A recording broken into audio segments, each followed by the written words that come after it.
خۆشەویستان، لە دوای مردنمان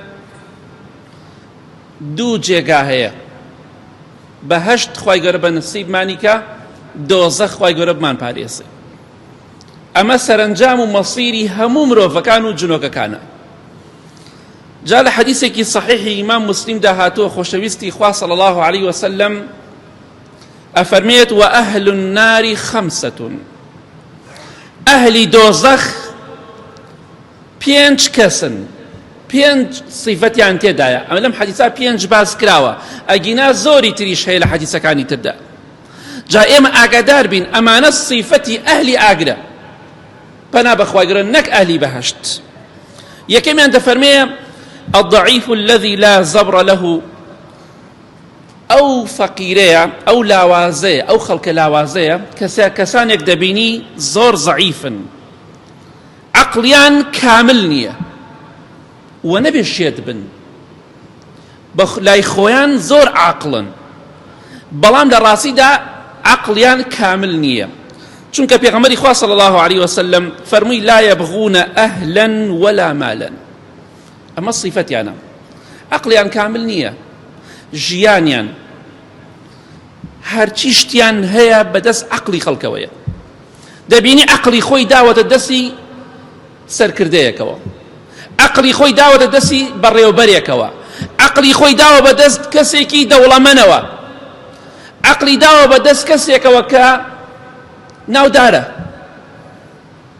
ئەو چی پێ بڵێ جێبەجێی دەکات، ئەو چی ڕێگری لێ بکات نایکات.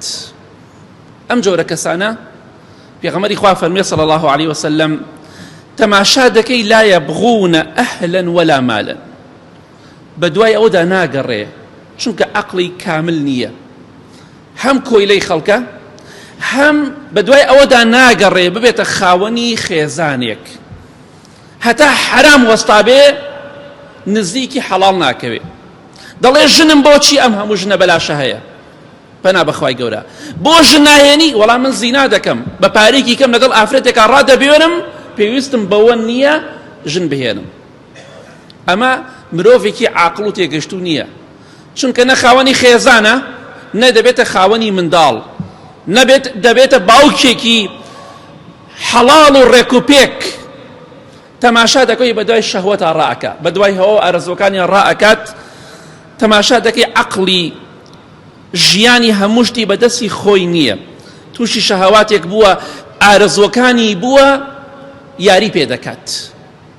پەنا بەخوای گەورە، خەڵکی وا هەیە لەگەڵ دەیەها نەفەردا دەخەوێت، زینا دەکات. ئەم جۆرە کەسانە پێغەمبەری خوا دەفەرمێ صلی الله عليه وسلم کە عەقڵیان کامل نییە، چونکە ئەوەی خوا پێی ناخۆش بێ دەیکەن، ئەوەی خوا حرامی کردووە ئەنجامی دەدەن. ئەم جۆرە کەسانە پەنا بەخوای گەورە ئەهلی دۆزەخن. ئاگاداری خۆمان بین، وا نەزانی کاتێک کە تۆ زینا دەکەی، وا نەزانی تۆ کەسێکی باشی، تۆ کەسێکی ئەگەر لەسەری بمریت و تۆبە نەکەی، تۆ ئەهلی ئاگریت.